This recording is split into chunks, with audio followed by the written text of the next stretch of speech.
And I'd invite you as we begin just to take some long, slow, deep breaths. Maybe even if you're so inclined, maybe put your hand over your heart center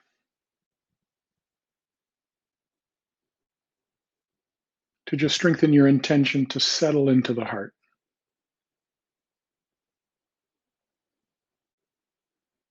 The topic tonight is not an easy one.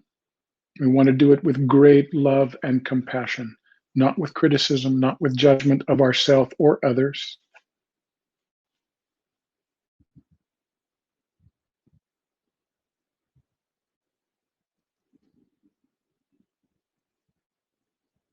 Self-love is one of the most important things to be cultivated on the path.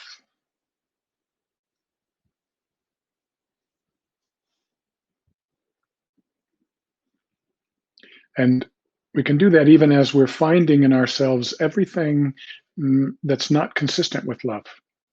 And all of us have these things. It's just part of the human experience.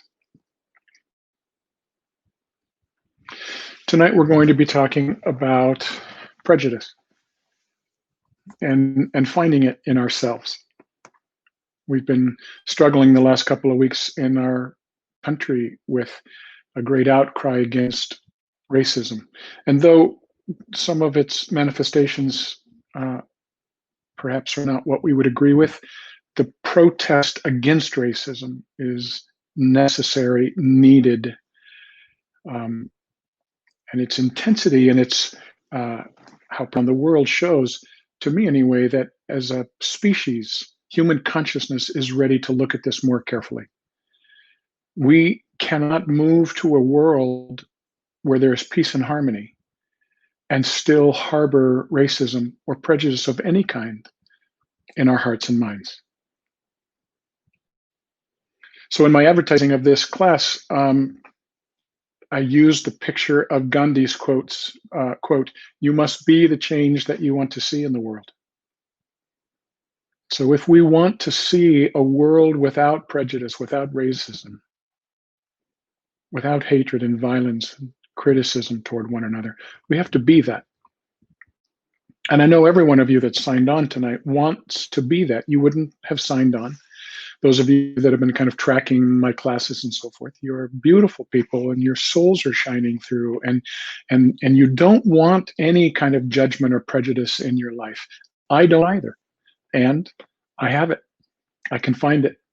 I totally can find it. As I've prepared for this, I'm not happy to report to you, but with great self-love and acceptance, I report to you, as I've done my own research for this class tonight, there it is. Wow, there it is. Isn't that interesting? After all these years and all the mantras I've spoken and all the prayers I've prayed and all the classes I've led, there it is, right? So it's very important that we move into the subject with no self-criticism, self-judgment. None of this, well, I should be beyond this. I should be more spiritual than this. No. These things that we're talking about are a part of the human system. It's just part of being human. It's part of the human journey to have prejudice inside of us, to look at others through the eyes of judgment and criticism and even hatred and violence. It's in all of us, just because we're part of the human race. But it doesn't mean it has to stay in all of us, nor is it helpful to repress it and pretend that it's not there and try to kind of plaster a spiritual facade over it. That's not helpful. So instead, we want to unearth it. We want to dig it out. We want to bring it to the surface in our lives and work skillfully to dissolve it and resolve it out of this consciousness. We have the right and we have the practices to do that. And I'd like to share with you tonight what I know about that, how to find it, how to understand it, and how to let it go. This will be a practice, most of us, that will take place over the rest of our life. We're looking for all the non-love energies in us. If what we want to be is the energy of love, if we want to be an expression and an extension of love in the world, We have to look for and work skillfully with all the non-love energies in ourselves.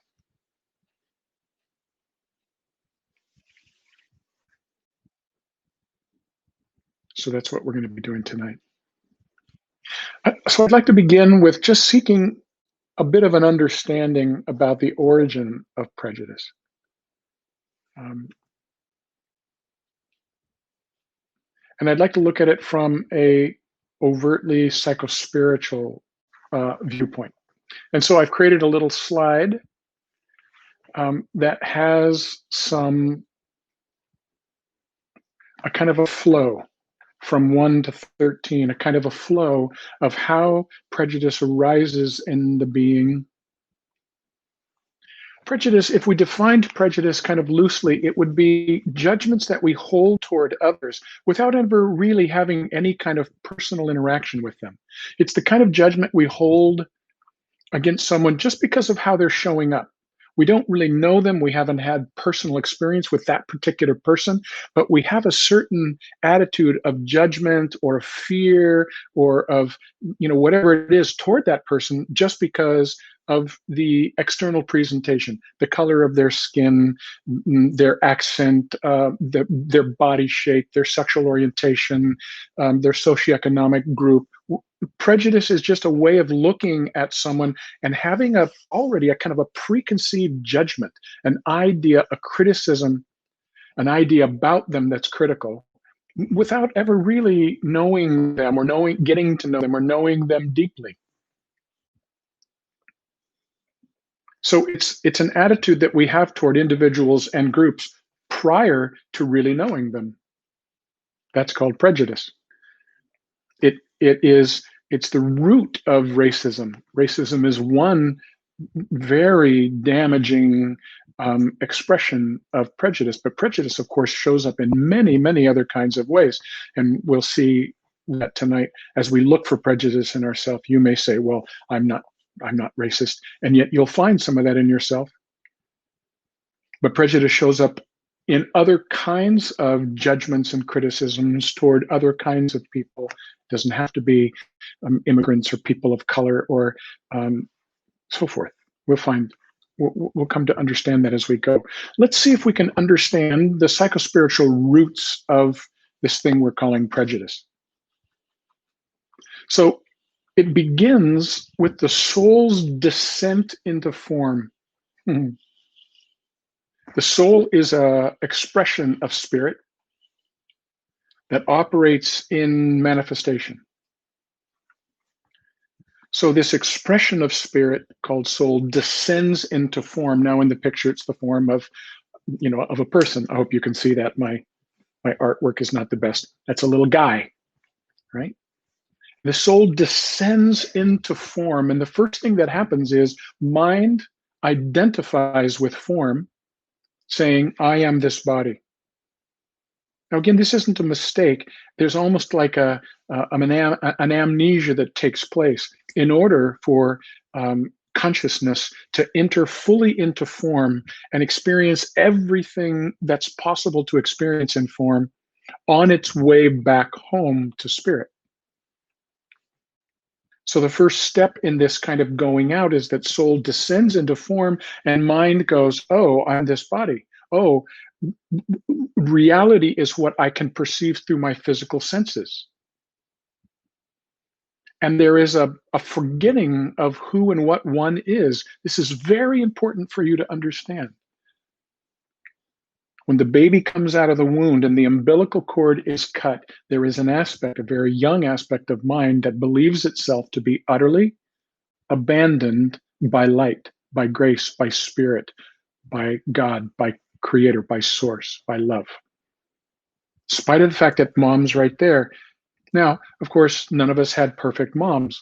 And so when we're very young, we'll experience times when we're crying out for companionship, we're crying out for food, we're crying out for love, and it doesn't come, or it doesn't come in a timely manner, or it doesn't come at all, or it comes in forms that are hurtful or even abusive.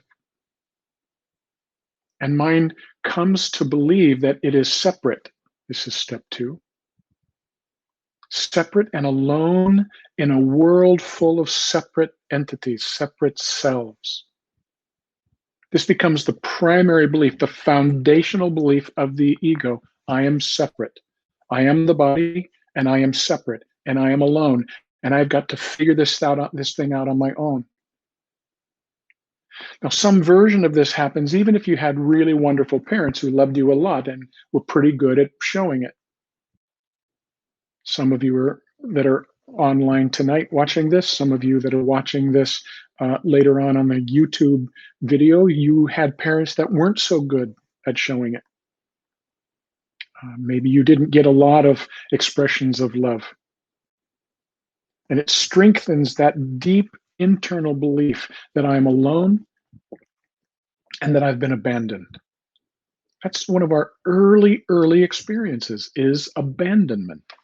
Abandonment from what? We may be at our mom's breast. Why are we feeling abandoned? At that moment, we may not be feeling abandoned. But there is something we're feeling that's missing. And what that something is our connection to source. Soul, which is an expression of spirit.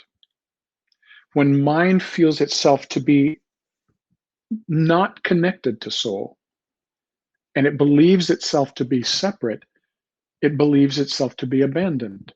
I hope you can see kind of the logic of this. And as we experience this abandonment, it gives rise to shame. Shame is the sense that something is wrong. But beyond something is wrong with me. This is what the young mind is processing. Something is wrong. And that's true. What's wrong is we're no longer feeling our connection to light, to source, to soul. That's what's wrong. But the mind interprets that as something is wrong with me. It's like a biological cell that loses its connection with its nucleus and then comes to think of itself in disparaging ways. I'm flawed, I'm broken, there's something wrong with me, I'm not good enough. Clearly, I'm not good enough because I was abandoned. I am abandonable. Not lovable, I'm leavable. And of course, because we grow up in imperfect homes, we can always find evidence to support that story that is moving in a very primitive way in a very young mind. What comes right along with shame is fear. Fear of rejection and further abandonment, fear of pain, and fear of death.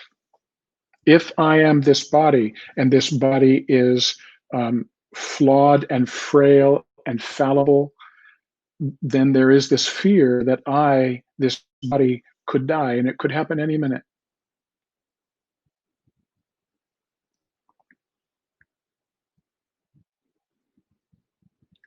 So then this moves into, as we get a little older, a sense of comparing oneself, hoping to feel a little better than as a compensation for shame.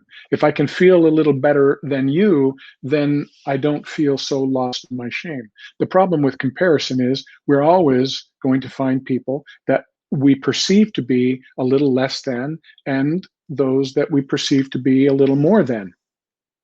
That's just the way it is with comparison. Now, keep in mind, only the mind, the ego, the part that feels separate is doing this comparing. The soul never compares because the soul feels its connection to all things. But in this process, we're noticing we're not feeling our connection to soul, to truth, to unity, to wholeness. We're not feeling our connection to that. This is where the feeling of separation and abandonment comes from. Shame and fear arising out of that, and this desperate need to feel better about ourselves. And so we compare and we compete. Step 7. And the competition becomes a me versus you. Right now in human consciousness, competition is still very, very primary. We post our grades in school, and little Susie got an A and little Johnny got a D. What's wrong with little Johnny? And we have races, and there's winners or losers in our games and our sports. There's winners and losers, and we compete even with talent. America's Got Talent, or whatever those shows are. Where there's competition. There's somebody that comes out the grand champion. They've won. Everybody else has lost. Doesn't matter how good they were, how sincere they were. They've lost. You see, me versus you. And it begins to feel kind of desperate very, very early on in our lives. So then this moves into kind of a sense of judgment of others. In order to feel superior to them, we begin to kind of put them down, think in disparaging ways or in critical ways as a means of trying to feel a little better than, right? The development of kind of judging others to feel better about ourselves happens very, very early on. And it's modeled from our parents and from our culture. This begins to organize then into tribes, us versus them. It was me versus you. But if me can get other people that think like me and act like me and look like me, and we're all in agreement, then now we feel stronger and safer, right? Because we're a we. But then everybody that doesn't look like us and think like us and pray like us and act like us and talk like us, those are the thems. And we have to kind of protect ourselves from the thems. Only us is safe, we begin to think. And thems, well, they're outside of us. We don't know. Have strange ways and strange dialects and strange bodies and strange color and strange. They're unfamiliar to us, and therefore they feel unsafe to us. So we've organized into tribes. We feel good in the tribe. We work at feeling special in the tribe because it's important that the tribe not reject us, right? That would mean further abandonment and surely death. So we're operating within the tribes in its own dynamic of trying to be special and trying to belong in the tribe. But then each tribe, right, feels its kind of specialness in comparison to other tribes. And the threat of other tribes will even result in hatred and warfare. At the very least, there are disparaging stories that are told and passed along about them, about other tribes. Disparaging stories, whether they're true or not. And the idea is to build a sense of secure, superior usness. I grew up in a very traditional Christian kind of fundamentalist denomination. And we defined ourselves as the remnant church. It's a passage in Revelation about the true people of God at the end of time. That's the remnant church. And my denomination interpreted itself as the remnant church. Why? Because of our special and accurate interpretation of Scripture. We have the truth and they don't. Now, my father was a preacher in this denomination, as was his father, and I became a preacher, a pastor in that denomination. And there was this sense of superiority that I felt as I was growing up in this family, because we had the truth. We were the righteous. Everybody else was mistaken. They weren't going to make it. Maybe by God's grace, God's going to let them slip in. We're going to have a special place in heaven because we're a special people. And I remember that there was kind of negative talk about, the Baptists and the Catholics maybe weren't even Christian, and, on and on, this kind of disparaging language that helped us to feel superior and special and therefore safe. Remember that the root chakra is always looking for a sense of safety. Whatever it's doing in an effort to try to feel safe. So by putting the others down, other tribes, them down, we feel superior and safe. Can you see how this works? So then these disparaging stories, this is what prejudice is all about. Creating these disparaging, critical, judgmental stories of them And then these stories become a part of belonging to the tribe, and they're transferred from generation to generation. So that children are raised in the tribe and they just absolutely have these judgments about others. I had that built into me for a long time toward the Catholic Church. It wasn't until I, at some point in my life, in my adult life, as I was growing into kind of being a mystic, felt my connection to Mother Mary and the sweetness and the preciousness of that. It wasn't until then that I began to drop my prejudice against the Catholic Church. Why did I have it? Well, they were thought to be, in the church I grew up in, they were like interpreted to be the Antichrist at the end of the days. This was a disparaging story that was passed on to me in the very theology of the church that I worshiped in. Now, again, I'm not trying to be critical of that church for doing that. All churches do this in an attempt to feel superior. The Catholic Church does it, you know. Catholics and the Protestants in Ireland have been at war for, generations. This is the human experience. I don't mean to say that this is bad, evil, and wrong. This is the process of consciousness moving from the illusion of separation slowly back into the truth of its unity with soul and spirit. It's a process. None of it's bad or wrong, but it includes a tremendous amount of suffering. So then the last step says these prejudices that have become part of belonging to the tribe and are transferred from generation to generation, these prejudices unconsciously determine individual and collective thoughts, words, and actions. It's not even something that your mother sat down with you to explain. It's something that's in the DNA. When we're born into a certain tribe, we take on the beliefs of that tribe and we take on the karmas of that tribe, right?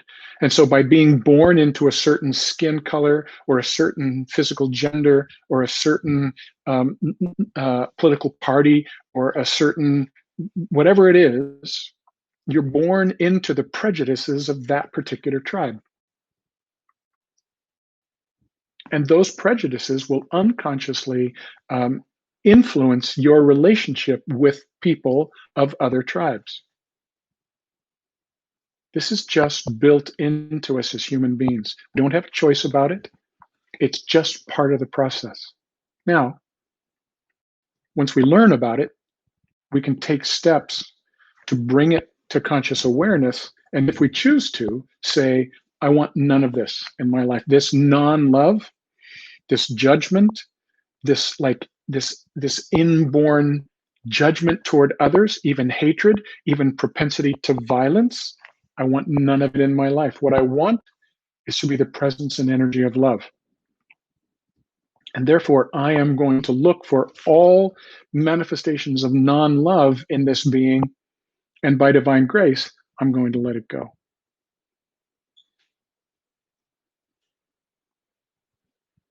So if you look at the slide and the steps, the progression,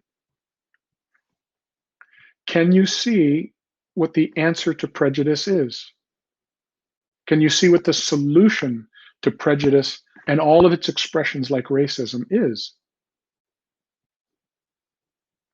Just take a look at it. Let me give you a moment to reflect on the slide.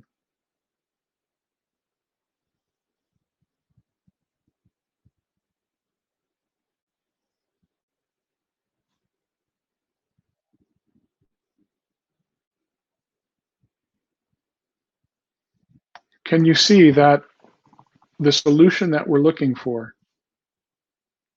is to shift our identity from this body and its unique characteristics to soul? Because the soul is equal in every body. The soul in you and in me is not inferior or superior, it is equal.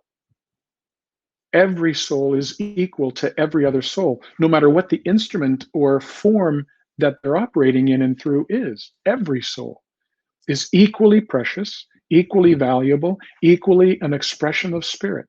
Now, if we were to come into that truth, even just for a moment, if we could feel the truth, the nature of our soul, and the nature of the souls of the beings around us, that would be the end of prejudice.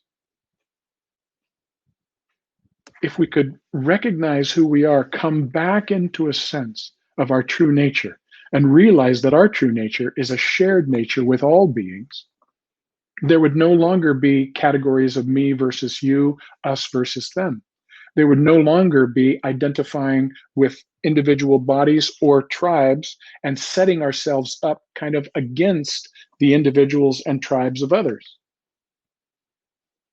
Rather, we would feel more of a compassion and concern for the well-being of others, seeing them as we would as expressions of soul, just as we are, expressions of light, expressions of spirit, just exactly as we are.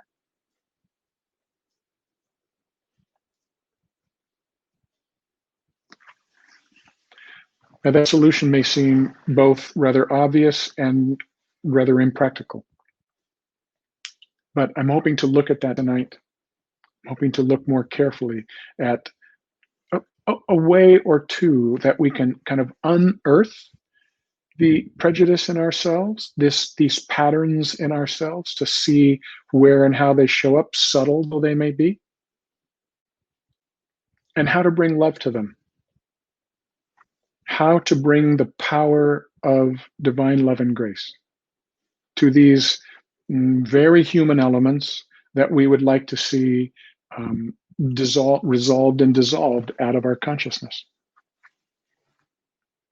If what we're doing as a species is moving toward greater wholeness and harmony, these energies in our consciousness, both individually and collectively, must be looked at, must be resolved and dissolved in the light of love.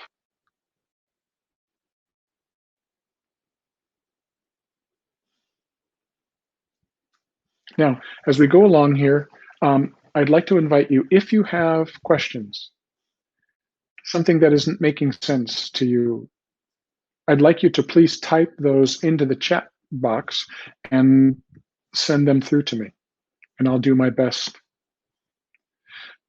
It would be so great to be in an auditorium together right now so that I could take right now questions about this slide.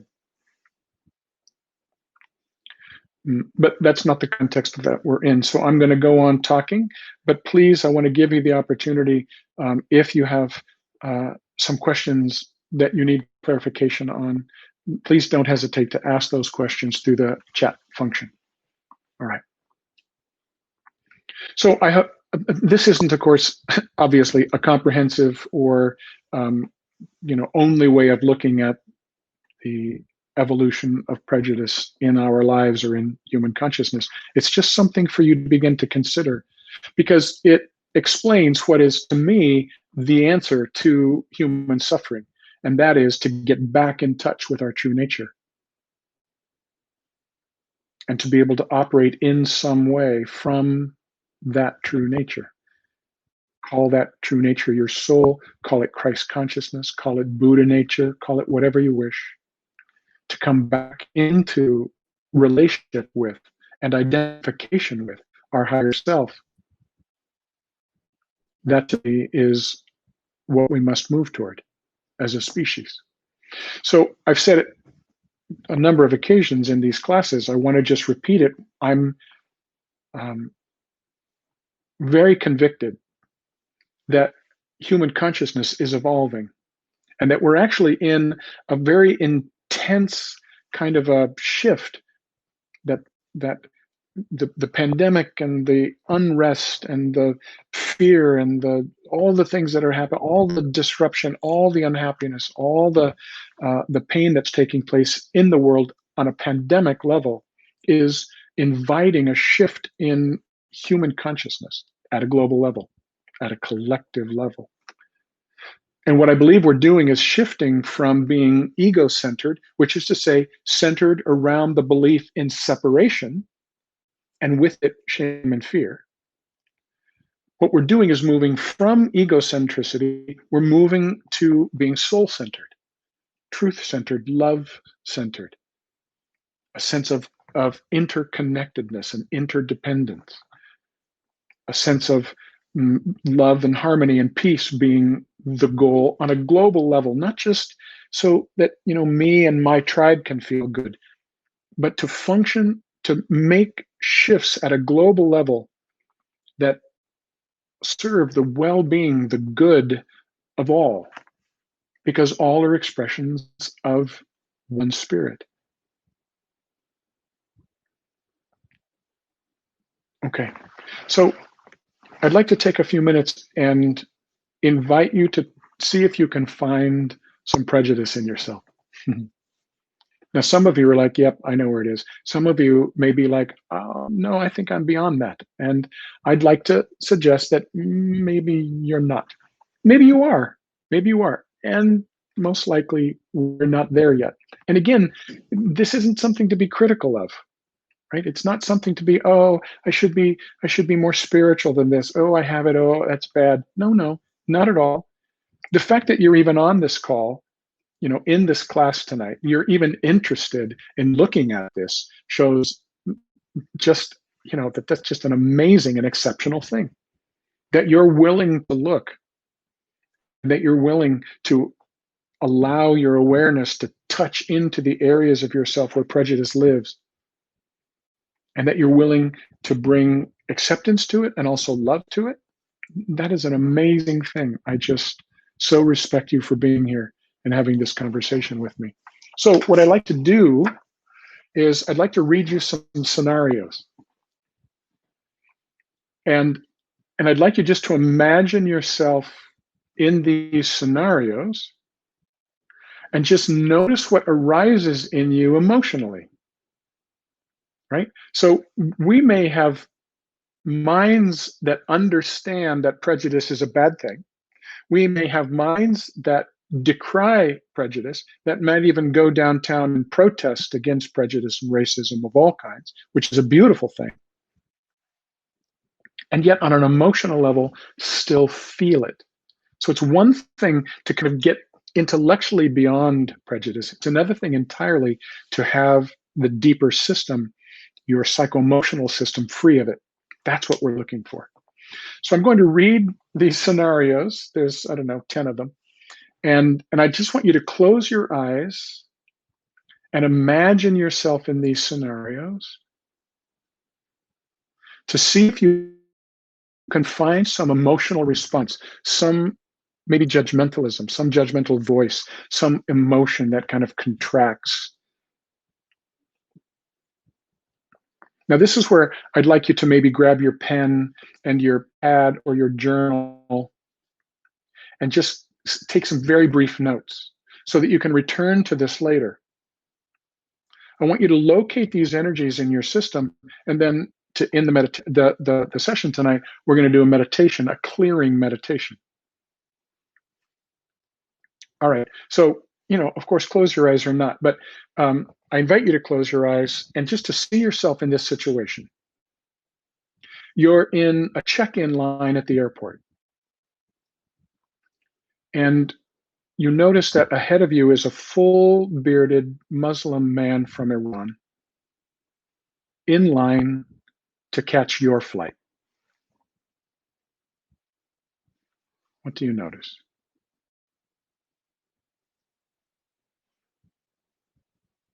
Just visualize yourself in that situation and see how heart and mind responds. What mental and emotional response there may be.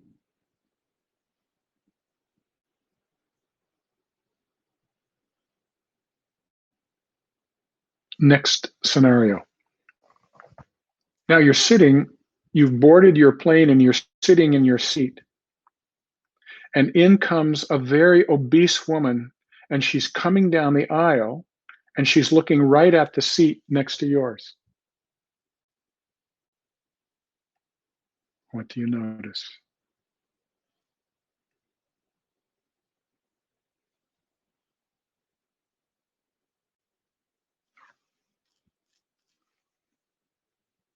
Again, I'm inviting you to be as honest as possible with yourself. If we can find the expressions, the presence of these expressions of judgment, criticism, prejudice, so forth, we can work with them and, by God's grace, remove them and be free of them. But we have to be honest about what's there.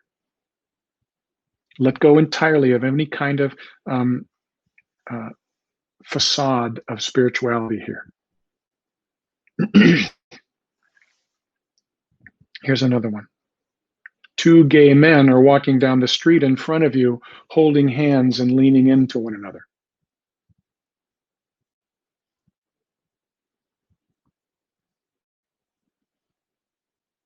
What do you notice?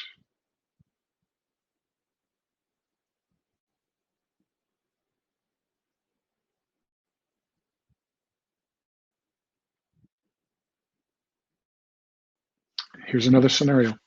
A beautiful woman, dressed to the hilt, is walking through the mall, carting a whole bunch of packages.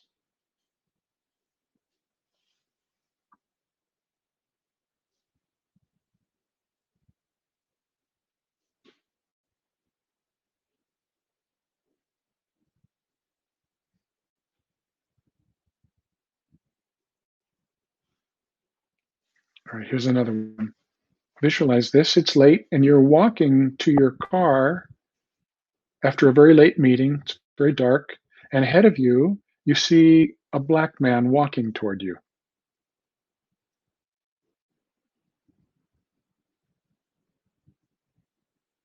Just notice the response.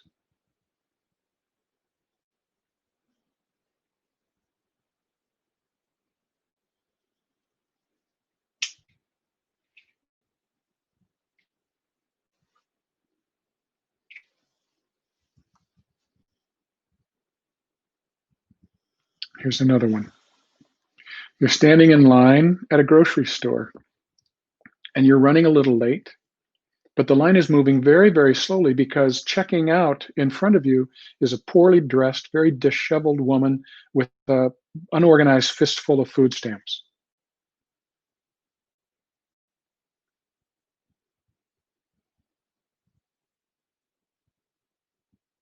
What do you notice?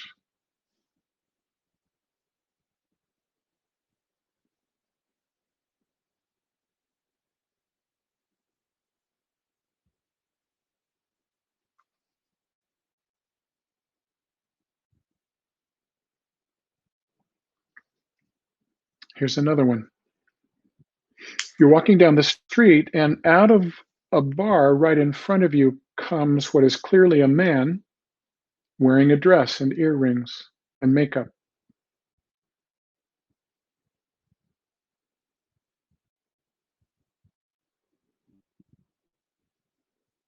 What do you notice? Just what spontaneously arises, subtle though it may be.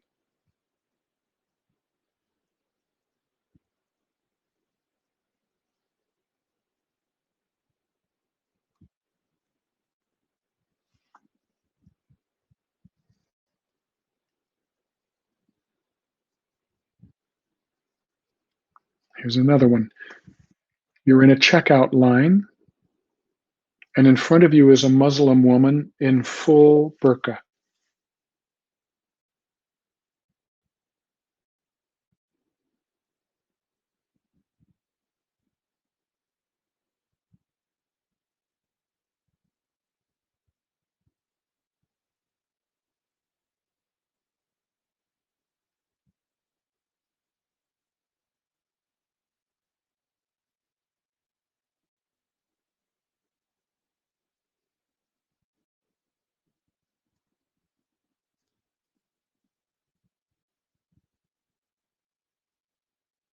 Here's another one. You're walking downtown, and up ahead of you, in the mouth of an alley, you see three homeless men that are asking people that are walking by for money.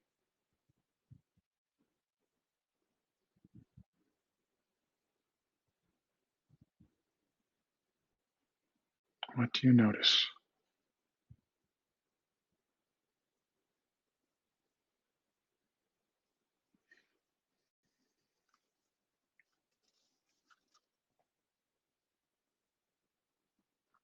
last scenario. You're watching the evening news and you see video footage of rioters and looters burning and robbing stores.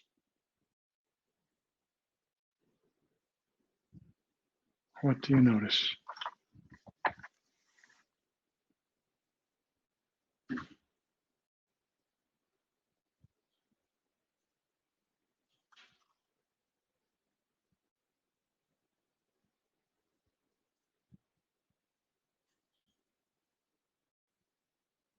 All right, now just a couple more questions. In this context of self-reflection, really asking yourself, being honest with yourself, honest self-inquiry. Here's one question. Who would you be uncomfortable being stuck with in an elevator?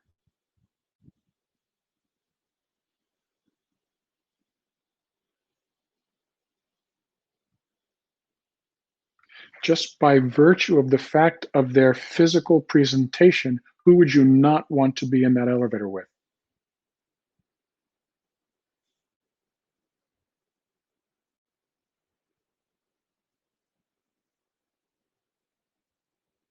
Or a similar question, who would you not want your daughter to date or bring home for dinner?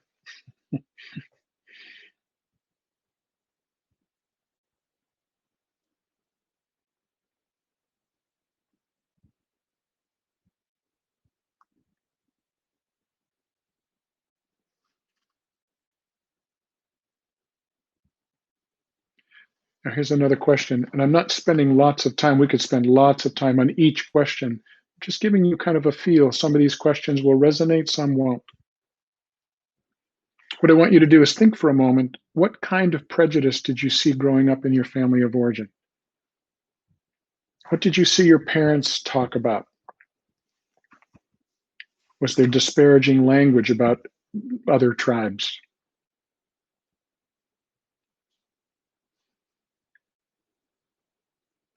Was there kind of a looking down at people of lower socioeconomic groups, for instance? Or, as in my case, kind of a judgment against other religions or political parties?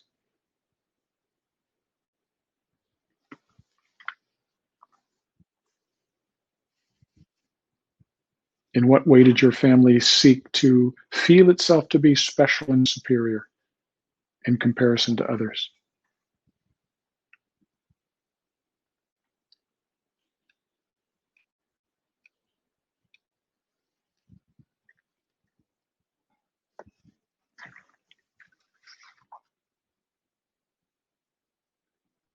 All right, so we're going to let that be enough. So now I want to move into a meditation. I want you to try to hold your awareness on whatever these scenarios and questions brought up in you.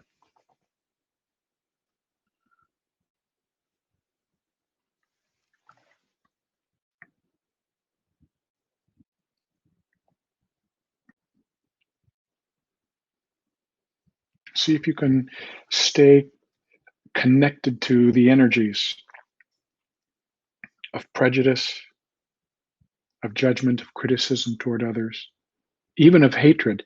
There may be even like remnants of a sense of violence in you toward others. I can find that in myself. This is a human thing. We're not looking at this critically. And also, we're saying, this is not the kind of energy that I want in my system. I'm wanting to bring it up from where it operates subconsciously. I want to bring it up into my conscious awareness so that I can work skillfully with it and let it go. Not going to be in denial, not going to repress, not going to be self-critical around it. So just best you can connect with this energy that is kind of like you've been made aware of through our process, and hold it in your awareness. Keep your heart open and your body relaxed.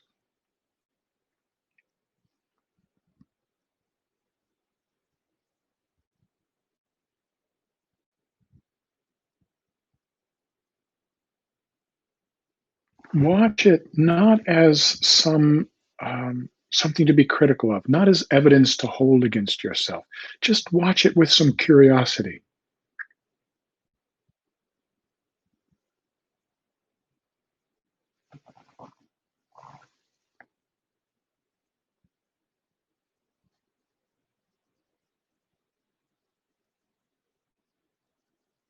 And so this can include anything that you hold against yourself, judgment against yourself, self degradation, self criticism, self judgment, self punishment.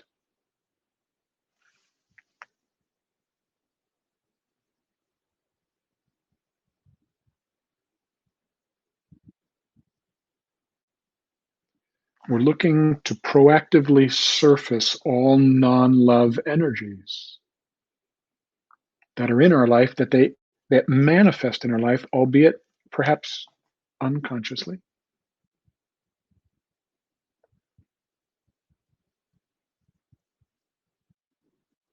To see these as patterns that you've picked up along the line. It's not necessary to try to identify exactly when and where. These could be ancestral, born into a family that holds judgment against other tribes. And it's like in your DNA, just because you incarnated into this particular family line. It's not something to hold against yourself, but you can actually be of great benefit to your ancestry by bringing this flow of hatred and prejudice and racism, etc., like by bringing it to an end in your life. You can bring healing to your ancestors by bringing this to resolution in your life. Many of these come from past lives. They come from the very culture we grew up in, and of course, our family of origin. It's not necessary for you to identify where. Just best you can, stay in touch with that energy, stay connected to it. You may, as you hold the energy, kind of have flashbacks, images, family of origin memories, things that you have done to others or said about others, things that have been done to you or been said about you just because of your skin color or your nationality or your religion or your political party. Divisiveness, criticism, bullying.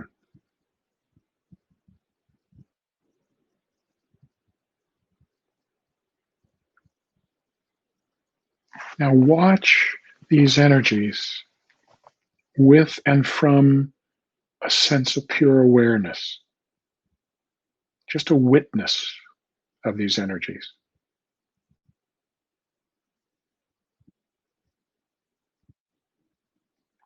The witness isn't detached, but it's not identified with what it's watching.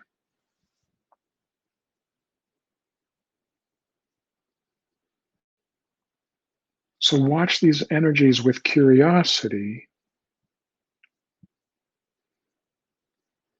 If it's obvious to you, watch where they've come from. Watch how they've manifested in your life. Watch perhaps your memories of how they've been harmful, the suffering they've caused.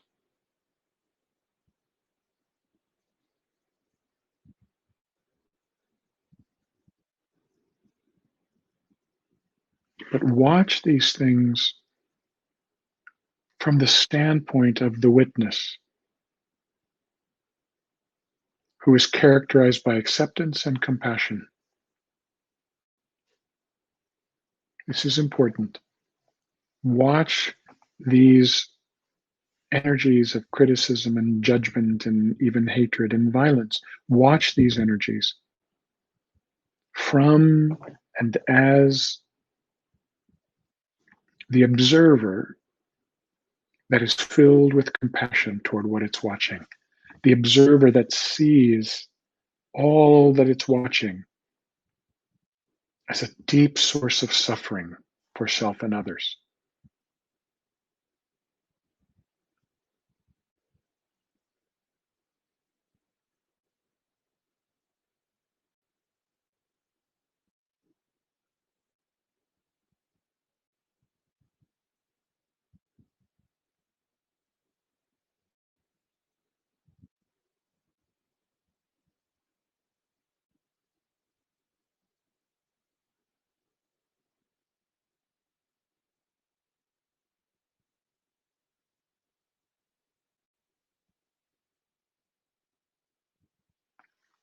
And feel the intention arise in you as the observer, as the witness, as awareness.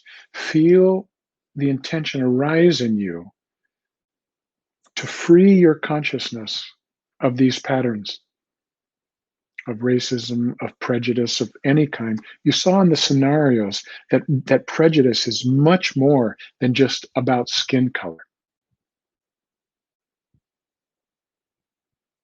So feel the intention arise in you to be free of prejudice of any and all kinds, to be free of the judgment of others, of self and others, of any kind. Free of the way in which when we see a person's presentation, there's like a shutting down of the heart to them. Feel your intention to be free of that pattern, of that unconscious reaction to just seeing another person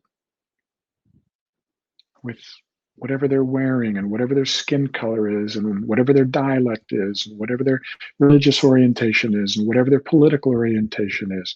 The way in which just seeing that person causes the heart to kind of shrink and pull back. We're cultivating the intention to let that go in our lives, utterly, all the way down to the roots. Anything that keeps us from seeing our fellow human being as our brother and sister, as another unique expression of the one spirit that is the source of us all.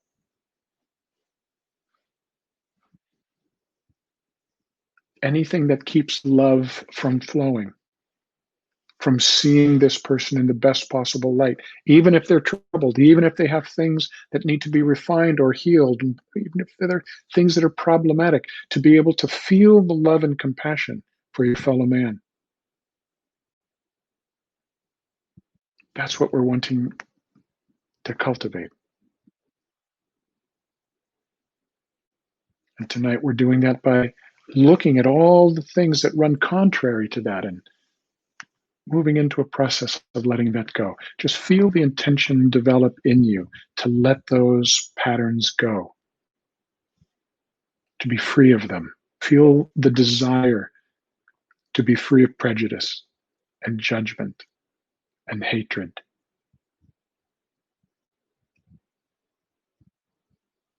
And to be so utterly and completely free that you feel and express love to all beings. That you feel love for and concern about the quality of life of every other human being, even if they're not part of your tribe. That we begin to have a different sense of what it is to be family and race and nationality, and we begin to have a sense of a single human family in all its uniqueness and in all its diversity. To be able to embrace that diversity and to enjoy that diversity while seeing and knowing and loving the soul that's expressing in that unique way. Can you feel your desire for that?